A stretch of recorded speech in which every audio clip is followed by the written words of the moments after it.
నమస్కారం. లక్ష్మి చెప్పే కథలకు స్వాగతం. వీణులతో వీక్షించటానికి సిద్ధం కండి.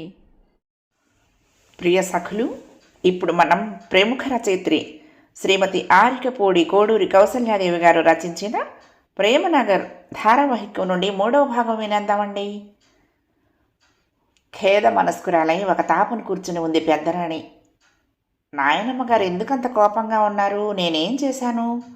కేశవవర్మ ఏకైక కుమార్తె మోహిని చెంత కూర్చుని ముద్దుగా ప్రశ్నిస్తోంది. అంతలో కళ్యాణ్ లతలు ప్రవేశించడంతో చిన్నాన్నగారు అంటూ కళ్యాణ్ను చుట్టేసింది మోహిని. మీరెప్పుడొచ్చారు? ఇన్నాళ్ళుగా ఎక్కడున్నారు? 6-7 పూర్తిగా నిండని ఆ బాలిక ప్రదర్శిస్తున్న చక్కటి తెలివికి ఉపజ్ఞకు ఆశ్చర్యము మురిపిము కూడా కలిగాయి చూస్తున్న లతకు. రాత్రి వచ్చానమ్మా, నువ్వు అప్పటికి నిద్రపోయావు ఎత్తుకుని ముద్దాడుతూ అన్నాడు కళ్యాణ్. ఇవాళ ఆలస్యంగా లేచాను. పినతండ్రి మాటల్లో మిగులు భాగం తాను సంపూర్ణం చేస్తూ పకపక నవ్వింది మోహిని. ఏం చదువుతున్నావమ్మా? లత ప్రశ్నించింది. తప్పు. ఏం చదువుతున్నారు అమ్మాయి గారు అనాలి. వారు పెద్ద దొరగారి పుత్రిక అంటూ సరిదిద్దింది అక్కడే ఉన్న గౌరి. ఓ, కలవరపాటును పైకి ప్రదర్శితం కానియకుండా నవ్వేసింది లత. తిరిగి ప్రశ్నించింది మోహిని చేయి పట్టుకుంటూ. ఏం చదువుకుంటున్నారమ్మా మీరు అంది. 3. ఇంకా ఇంటి దగ్గర ఇంగ్లీషు సంగీతం కూడా నేర్చుకుంటున్నాను చెప్పింది. బాగుంది. మరి మీరెవరు? మోహిని తిరిగి ప్రశ్నించింది. నేనా? కొంత ఆలోచించింది లత. ఎవరైతే బాగుంటుంది అని నవ్వుతూ ఎదురు ప్రశ్న వేసింది. తడుముకోకుండా నాకు టీచర్ అయితే బాగుంటుంది అంది మోహిని. ఓ, తప్పకుండా మీకు టీచర్నే ఆనందంతో అంది లత. అయితే ఇక నుంచి నాకు తెలియనివన్నీ మిమ్మల్ని అడుగుతాను, సరేనా అని కళ్యాణ్ వైపు తిరుగుతూ. అయితే బాబాయ్ గారు నాకేం తెచ్చారు అని అడిగింది. టీచర్ని తెచ్చాను కదమ్మా అన్నాడు. అయితే సరే. అంతలో ఇంద్రాణి వచ్చింది. మోహిని ఎక్కడున్నావు? ఎందుకు ఇక్కడ? పద. మోహిని ఏడుస్తున్నా అత్తగారు వారిస్తున్నా వినకుండా కూతుర్ని లాక్కుపోయింది. తల్లి కుమారులు ముఖముఖాలు చూసుకున్నారు. అమ్మ, లతను రికార్డ్ అంతా చూడమంటే ముందు ఆ అనాథ శరణాలయం పాఠశాల అవన్నీ చూడాలంటుందేమిటి? ఎందుకు అన్నాడు. రాణి లత వైపు ప్రశ్నార్థకంగా చూసింది. లత బెదురుతూ చెప్పింది. నా అభిప్రాయం స్వయంగా చూస్తే ప్రస్తుత పరిస్థితి ఆకళింపవుతుందండి. అంతే, రికార్డు తర్వాత ఎటూ చూస్తాను. నేను కొత్తదాన్ని. దొరగారికి కూడా ఇంతవరకు వాటితో పరిచయం లేదనే కదా మీరు అన్నారు. తెలిస్తే పెద్ద దొరగారికి తెలియాలి. కానీ వాటిని ఇక చూసుకోవలసింది మరి చిన్నబాబు గారే కదండి అంది. రాణి నేత్రాలలో తృప్తితో కూడిన సంతోషం స్పష్టంగా లాస్యం చేసింది. అవును, అధికారులు ఏ పనైనా స్వయంగా అలా చూసుకుంటేనే పనులు సక్రమంగా నెరవేరుతాయి. వెళ్ళి చూసొచ్చి వాటి పరిస్థితులను నాకు చెప్పండి అంది. ఆల్ రైట్, ఉత్సాహంగా అన్నాడు కళ్యాణ్. సరే పద, మొదటి రోజునే అమ్మగారి మెప్పు సంపాదించావు అంటూ మెల్లగా నడక సాగించాడు. లత కదల్లేదు, ఇంకా అలాగే నిలబడి ఉంది. ఏమమ్మా, వెళ్ళవేం అడిగింది జయప్రదాదేవి. మీరు బహుశా ఎక్కడికి వెళ్ళరనుకుంటాను, కానీ ఆలయానికి రావటానికి అభ్యంతరం ఉండదుగా బెదిరిపోతూనే అంది లత. ఆలయమా?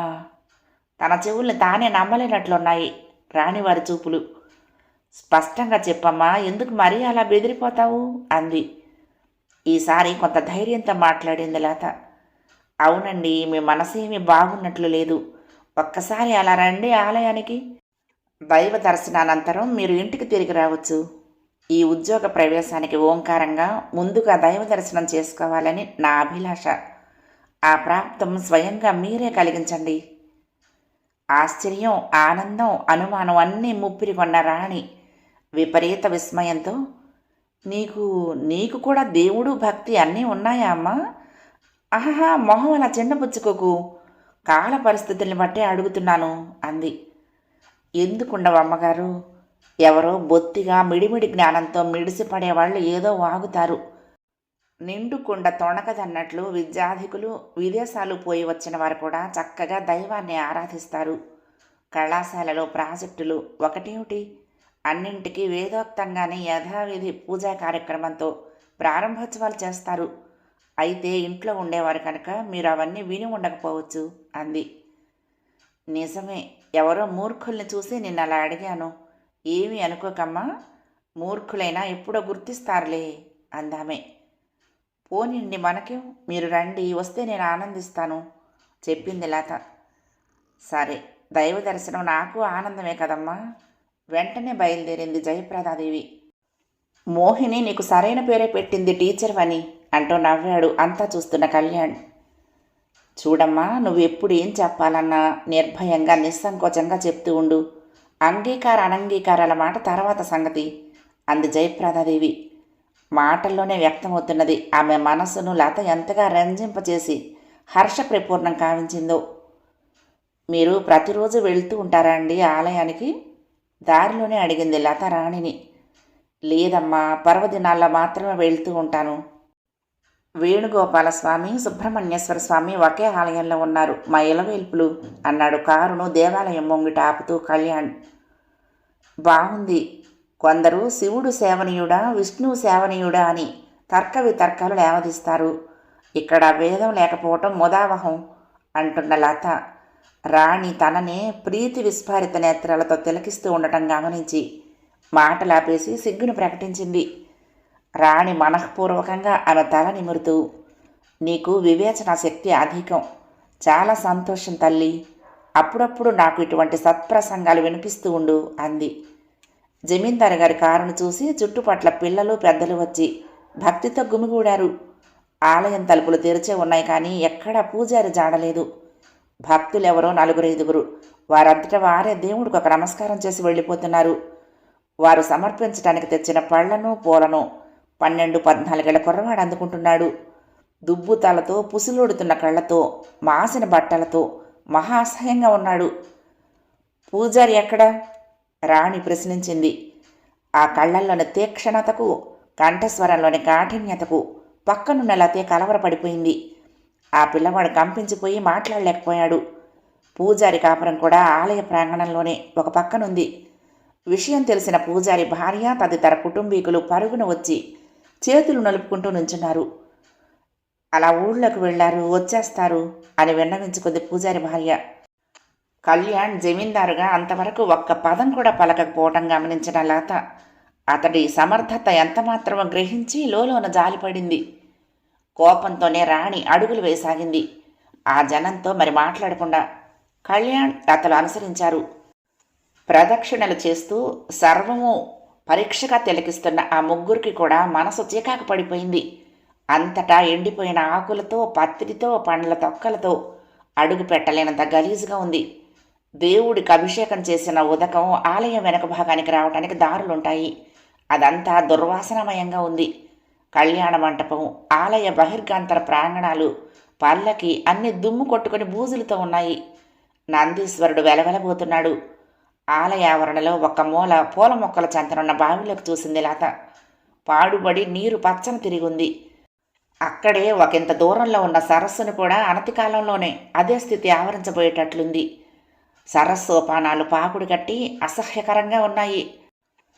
ఆ దయనీయ స్థితిని పరికించమని మోగగా నివేదించుకుంటున్నట్లు ఉండుండి సన్నగా మోగుతున్న ధ్వజస్తంభం మీద చిరుగంటలను చూస్తూ ఉండగా పరుగు పరుగున రొప్పుకుంటూ రోజుకుంటూ వచ్చాడు పూజారి. ఎక్కడి నుండో రాణిగారి ఆగమన వార్త అందినట్లుంది. అమ్మా అమ్మ, పొరపాటైందమ్మా. ఊళ్ళో పనుండి వెళ్ళాను. తమరు వస్తామని కొంచెం ముందుగా కబురంపితే అంటూ చేతులు నలుపుకుంటూ పిచ్చిమొహం వేసుకొని నిలబడ్డాడు. రాణి ఆగ్రహ దృక్కులతో చూడటమే కానీ పన్నెత్తి పలకలేదు. లత వైపు సాభిప్రాయంగా చూసింది. గ్రహించింది లత. వారు అధికంగా మాట్లాడారన్నమాట. ఆ ఉద్యోగం తనది. పూజారిని సూటిగా పరీక్షగా చూస్తూ ప్రశ్నించింది లత.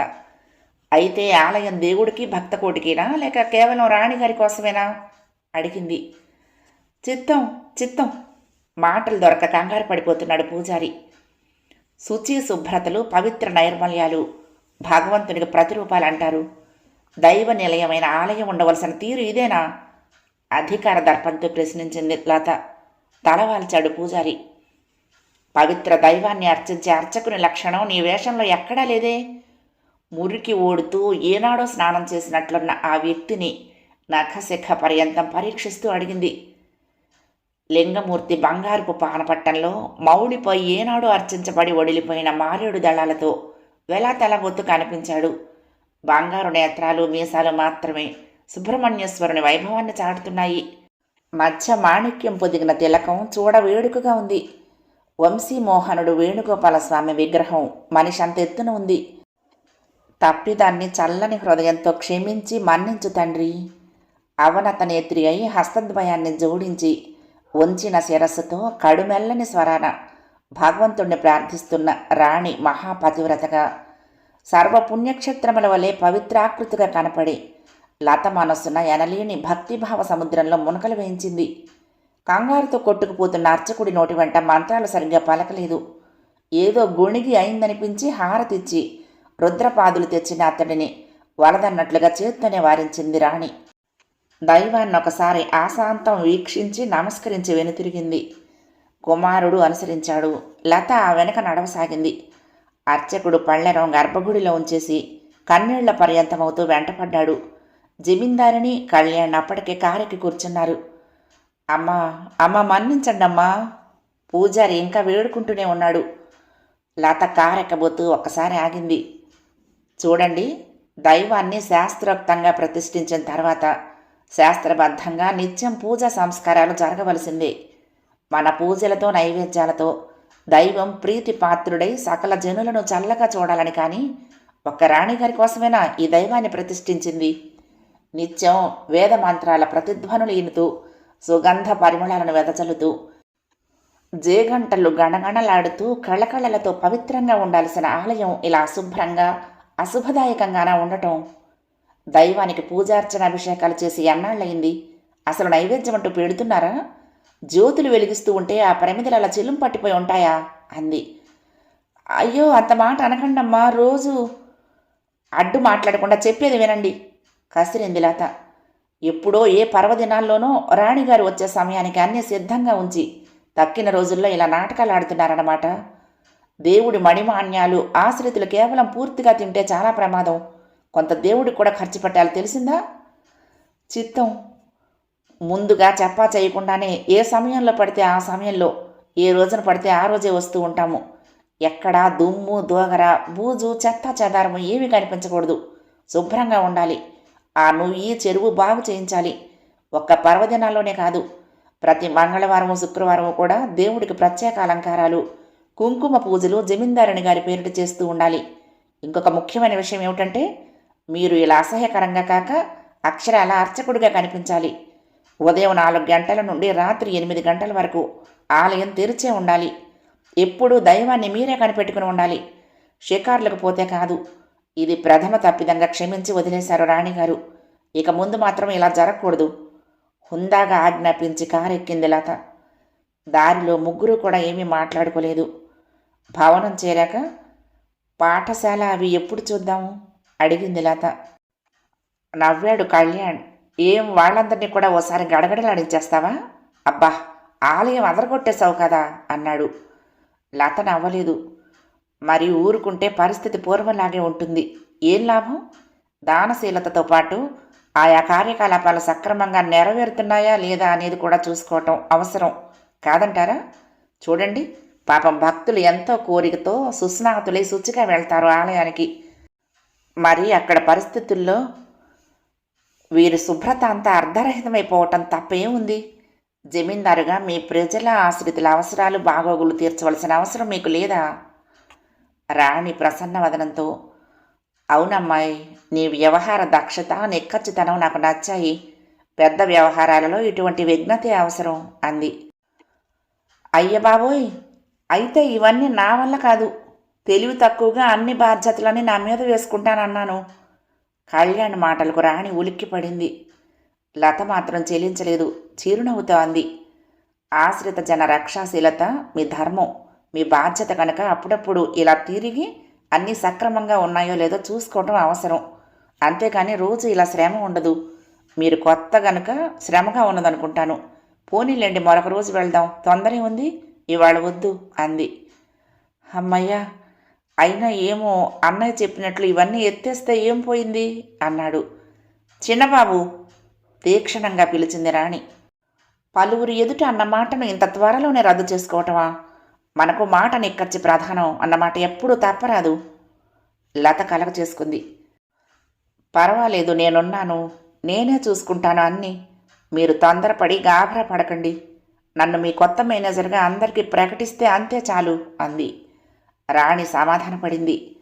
బ్రతికించావు. తృప్తిగా ఊపిరి పీల్చుకున్నాడు కళ్యాణ్. భోజనాల దగ్గర ముళ్ల మీద కూర్చున్నట్టే కూర్చుని ముగించాడు. అతని విసుగుదలకు కారణమేమిటో లత గ్రహించింది. మామూలు మనుషులకి వేళ్లకు భోజనంలాగే అతడికి అనుదినము అవి అత్యవసరం అన్నమాట. జాలి అసహ్యము కూడా కలిగాయి ఆమెకు. పోనీ వీళ్ళందరినీ సరిదిద్దుకొచ్చే కంటే తీసేసి కొత్త వాళ్ళని వేసేస్తే అన్నాడు కళ్యాణ్. కాదు, వాళ్ళు మాత్రం తిన్నగా ఉంటారన్న నమ్మకం ఏమిటి? ఉన్నవాళ్ళనే సరిదిద్దాలి అంది లత. అవును, లత మాటలను సమర్థించింది రాణి. శుక్లపక్షం మొదటి దినాలు. దేవుడి చుట్టూ పరివేష్టించి ఉన్న ఆవరణలోని పోకమానులు, మామిడి, రావి, వేప చెట్లు అందంగా కనపడుతున్నాయి. వాటి శిఖరాగ్రాల చివుళ్ళు వెన్నెల్లో మనోహరంగా మెరుస్తున్నాయి. మలయ పవనాలు చల్లగా వీస్తున్నాయి. ఆ ప్రకృతి సౌందర్యాన్ని అవలోకించటంలో లత మనసు లగ్నం కాలేదు. కిటికీ చెంత నిలబడి తన కుటుంబం వారిని గురించి తలపోస్తున్నదామె. ఆ ఆలోచనలు ఎంతసేపటికి మాత్రం అంతమవుతాయి? వెనుతిరిగి వచ్చి శయ్యను సమీపిస్తూ ఉండగా ఎదుటి గదిలో జయప్రదాదేవి వాలు కుర్చీల పరుండి భాగవతం చదువుకుంటూ ఉండటం కంటపడింది. గౌరి ఆమె పాదాలు ఒత్తుతున్నది. మెల్లగా వెళ్ళి చెంత నిల్చున్న లతను, ఏమమ్మా, ఏం కావాలి? దరహాసవదనంతో అడిగింది జయప్రదాదేవి. ఊరికేనండి. రా, ఇలా కూర్చో. కుర్చీ చూపింది రాణి. ఏం చదువుతావు నువ్వు? గ్రంథం మూసి పక్కన ఉంచుతూ ప్రశ్నించింది రాణి. ఏం చదివావు నువ్వు? గ్రంథం మూసి పక్కన ఉంచుతూ ప్రశ్నించింది రాణి. ఎంత చదివితేనేమమ్మా, చదువుకు అంతే ఉంది. ఇంగ్లీషు చదవను రాయను వచ్చినంటే సరిపోతుందేమో. లత ముఖంలో అస్పష్టంగా దోబూచులాడుతున్న విషాదాన్ని రాణి గ్రహించకపోలేదు. తెలుగులో ఏమైనా కావ్యాలు అవి చదువుకున్నావా? మరొక ప్రశ్న వేసింది. అవునన్నట్లు తల ఊపింది లత. సంతోషంతో రాణి వదనం వికసించింది.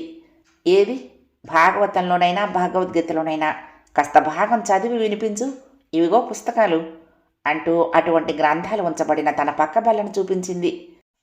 పుస్తకం చూడనక్కర్లేదండి అంటూ నల్లనివాడు అన్న పద్యాన్ని రాగయుక్తంగా వినిపించటంతో జయప్రదాదేవి స్పష్టంగా ఆశ్చర్య ఆనందాలను వ్యక్తం చేసింది. బాగా సుశిక్షితురాల్లాగా ఉన్నావు. సంగీతం కూడా వచ్చునా? పద్యం అంత బాగా చదివావు అని ప్రశ్నించింది లతను. వచ్చునండి. ఎవరమ్మా ఇవి? చెప్పింది.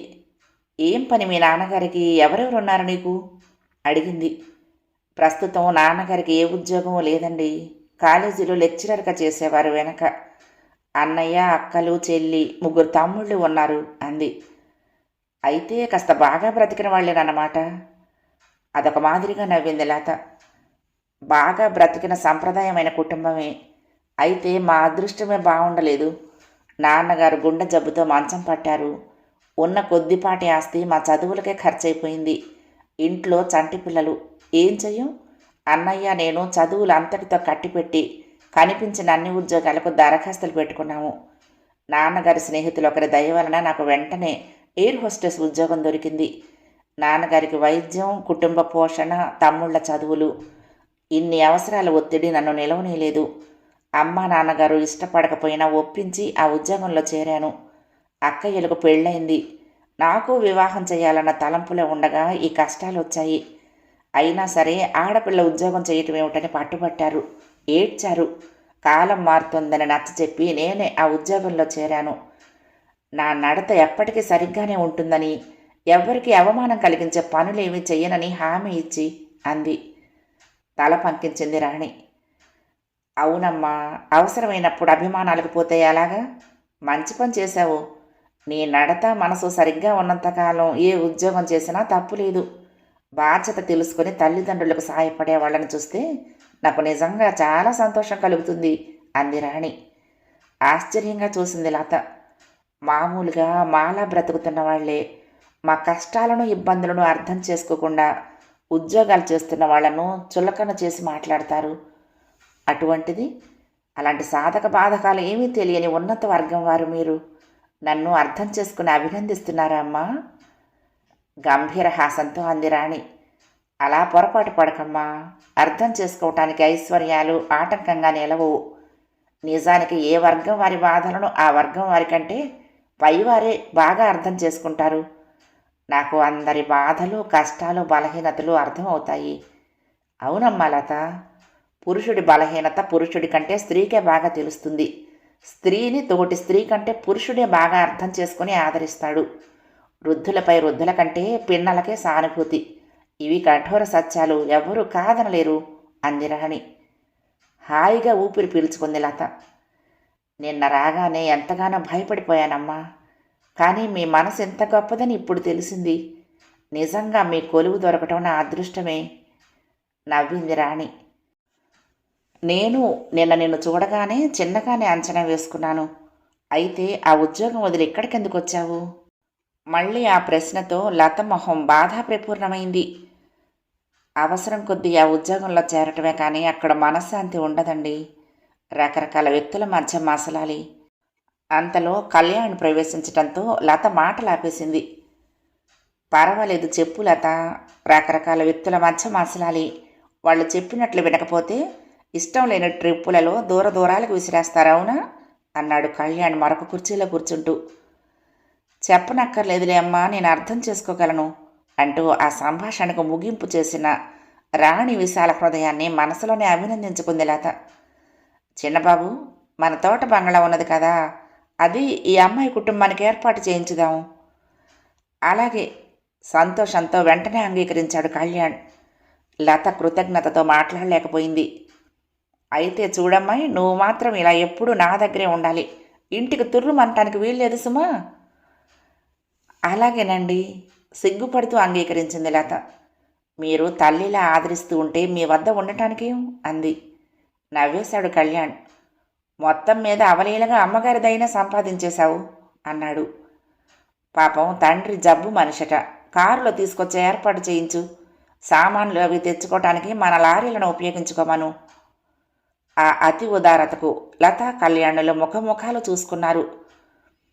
ఇదేదో జననాంతర సౌహృద్యం కాబోలు. లేకుంటే నిన్నొచ్చిన నా పైన ఇంత దయ కలగటమేమిటమ్మా మీకు? రాణి నిండుగా సమాధానమిచ్చింది. అంతరంగాన్ని ప్రతిఫలింపచేసే అద్దం ప్రవర్తన. అందుకు 5 నిమిషాలు చాలమ్మా అంది. టీచర్, మీకు సంగీతం వచ్చు కదా, నాకు నేర్పుతారా? స్కూల్ నుండి వచ్చిన మోహిని లత దగ్గరకు ఆఫీస్ రూమ్లోకి వచ్చి అడిగింది. అలాగేనమ్మా, ఇప్పుడు కాదు, ఆఫీస్ పని అయ్యాక సాయంత్రం నేర్పుతాను చెప్పింది.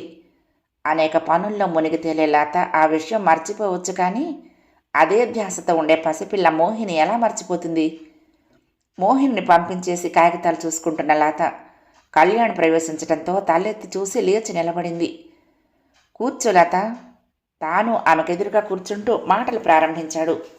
ఎందుకో హుషారుగా ఉన్నాడు. మీ కుటుంబం అంతా వచ్చేసారా? అంతా కులాసానా? వచ్చారు, మీ దయ వల్ల. ఏమైనా ఇబ్బందులుంటే సంకోచించకుండా అడుగు. కృతజ్ఞురాలని. పెద్ద ఇబ్బందులు ఏవీ లేవు, కానీ మా అన్న దూరాన ఏదో ఉద్యోగం చేసుకుంటున్నాడు. ఆ ఉద్యోగం పోయి నానా ఇబ్బందులు పడుతున్నాడట. అతడికి మీరేదైనా ఉద్యోగం ఇస్తే కాస్త ఇక్కడే అందరం కలిసి ఉంటాము మెల్లగా అడిగింది. అన్నట్టు అతడు సంపాదనా పరుడైన తర్వాత మీ నుంచి విడిపోయాడని చెప్పినట్లు గుర్తు అన్నాడు. అవును, ఇంతకాలం మేమెన్ని కష్టాల్లో ఉన్నా ఇటు తిరిగి చూడని మాట వాస్తవమే. నేనెంత బ్రతిమాలతో ఉత్తరాలు రాసినా కూడా జవాబు కూడా ఇచ్చేవాడు కాదు. మరి అటువంటి వాడి మీద అంత జాలి దేనికి? నవ్వేసింది లత. నేను చెప్పాలా మీకు చిన్నబాబు, రక్త సంబంధం మమత అంత తేలిగ్గా పోతాయా? మాట్లాడకుండా ఆమె వంకే చూశాడు అతను పరీక్షగా. కొద్దిగా తొట్టుపడింది లత. క్షమించండి చిన్నబాబు, మనుషుల్లోని బలహీనతకు నాకు జాలి కలుగుతుంది, కానీ ఎందుకో కోపం రాదు. నా అన్న అనే స్వార్థంతో మిమ్మల్ని ఉద్యోగం అడగటం లేదు. అన్నయ్య జాలిగా ఉత్తరాలు రాస్తే నాకేమిటో బాధ అనిపించింది, అంతే. అందంగా మధురంగా నవ్వాడు కళ్యాణ్. అవును, సార్థక నామరాలివి. చూస్తున్నానుగా ఈ నెల్లాడ నుంచి. అందరినీ ప్రేమించడం మాత్రమే తెలుసు కదూ అన్నాడు కళ్ళల్లోకి చూస్తూ. ఆమె చూపులు తిప్పుకుంది. సరే మన స్కూల్లో ఏదైనా టీచర్ ఉద్యోగం ఇద్దాము రమ్మని రాయి అన్నాడు. కృతజ్ఞురాలిని. సంతోషంతో మెరిశాయి ఆమె కళ్ళు. అతడు అలాగే ఏమిటో కలలో తేలిపోతూ ఊహాగానాలతో కూర్చున్నాడు. ఆ తీరిక, హుషారు అతడి మస్తిష్కంలో ఎటువంటి ఆలోచనలు రేపుతాయో గ్రహింపుగల లత వెంటనే జాగ్రత్త పడింది. రండి, మీరు తీరిగ్గానే ఉన్నట్లున్నారు. ఒకసారి పాఠశాల చూసొద్దాము. రోజు వాయిదా వేస్తున్నారు, ఈరోజు వీల్లేదు అంది. అతడు ఏ కాడనున్నాడో వెంటనే అంగీకరించాడు. కారు సాగిపోతూ ఉండగా అతడు అన్నాడు, ఈ నెల్లాళ్లలో ఈ పాటికి 2 సార్లైనా హైదరాబాద్ వెళ్ళొచ్చి ఉందును. ఈసారి నీ ప్రభావం ఏమిటో గాని వెళ్ళేందుకే వీలు చిక్కటం లేదు.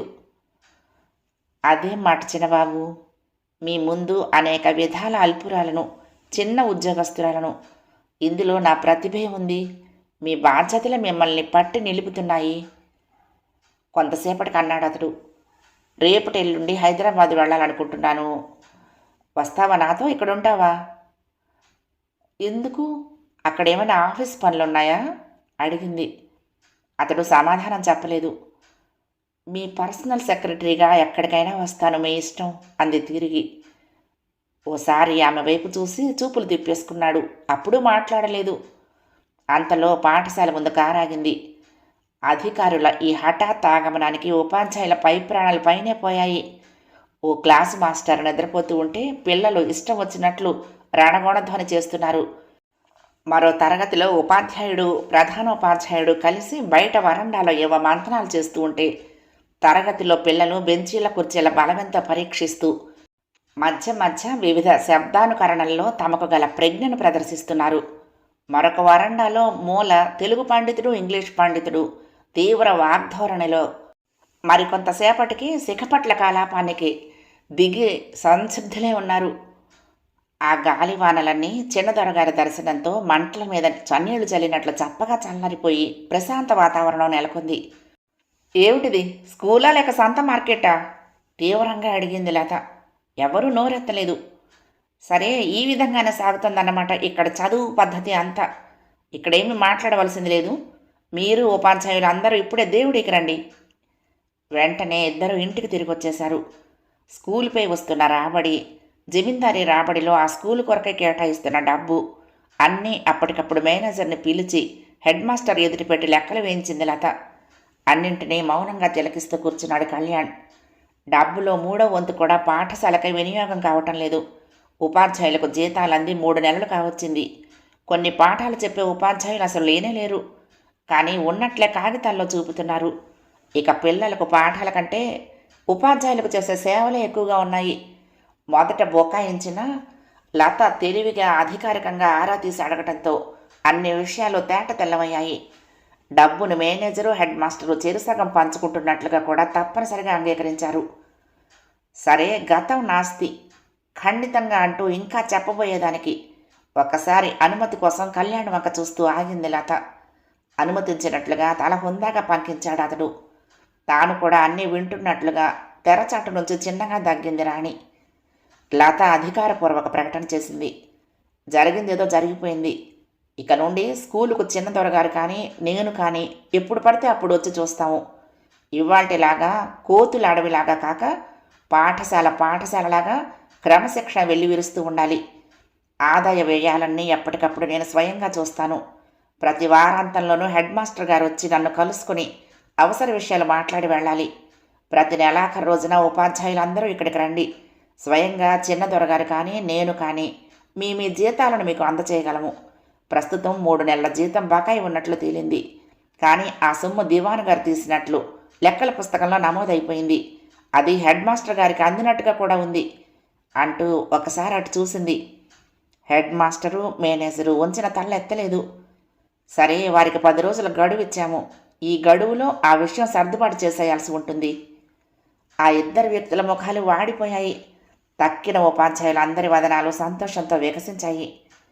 10 నిమిషాల తీవ్ర నిశ్శబ్దానంతరం ఏం ఇది అందరికీ ఆమోదమేగా ప్రశ్నించింది. చిత్తం అని వెంటనే కొందరు, అనలేక కొందరు అన్నారు. సరే, ఏ చిన్న లోటుపాట్లున్నా తేడాలొచ్చినా నాకు తెలియపరచడానికి వెనకాడకండి. కర్తవ్య నిర్వహణలో, విద్యుక్త ధర్మ నిర్వహణలో ఒళ్ళు దాచుకోకండి, వెళ్ళండి అంది. మేనేజరు శివమెత్తిపోయాడు. ఎలాగో అందరూ పోయే వరకు తమాయించుకున్నాడు. తిన్నగా పెద్దరాణి గారి దగ్గరికి పోయి, ఇక నేను ఈ చిన్న ఎస్టేట్ వ్యవహారాలు వేటితోనూ సంబంధం పెట్టుకోను. నాకు అనుమతి ఇవ్వండి. పెద్దవాడినన్న గౌరవం లేకుండా ఇలా అందరిలోనూ కడిగేసి అవమానించటమేనా? మానవులన్నాక తప్పులు రాకుండా ఉంటాయా అన్నాడు. ఛీ, కట్టిపెట్టు నీ ప్రలాపన! ఆగ్రహ చిత్కారాలను వ్యక్తపరిచింది పెద్దరాణి. చిన్నబాబు మెత్తనివాడు కనుక నిన్ను అలా వదిలిపెట్టినందుకు ఇంకా వదులుతున్నావా? నమ్మి ఆస్తి వ్యవహారాలన్నీ నీ చేత పెట్టినందుకు ఇలా తకరా చేస్తావా? పో, తక్షణం పో, కళ్ళెదుటి నుండి! బ్రతిమాలుతుందని ఆశపడిన మేనేజర్కు ఆశాభంగమే అయ్యి నివ్వెరపోయి తేరుకున్నాడు. అమ్మా, మీరే నన్నంత మాటలు అంటారా? దీనికి అంతకీ మూలం చిన్నయ్య గారు తెచ్చిన ఆ పిల్ల మహా ఎగిరిగిరి పడుతోంది అన్నాడు. అనవసరమైన వాగుడు కట్టిపెట్టి వెళ్ళు బయటికి. గౌరీ, మేనేజర్ని బయటికి పంపించు అంది.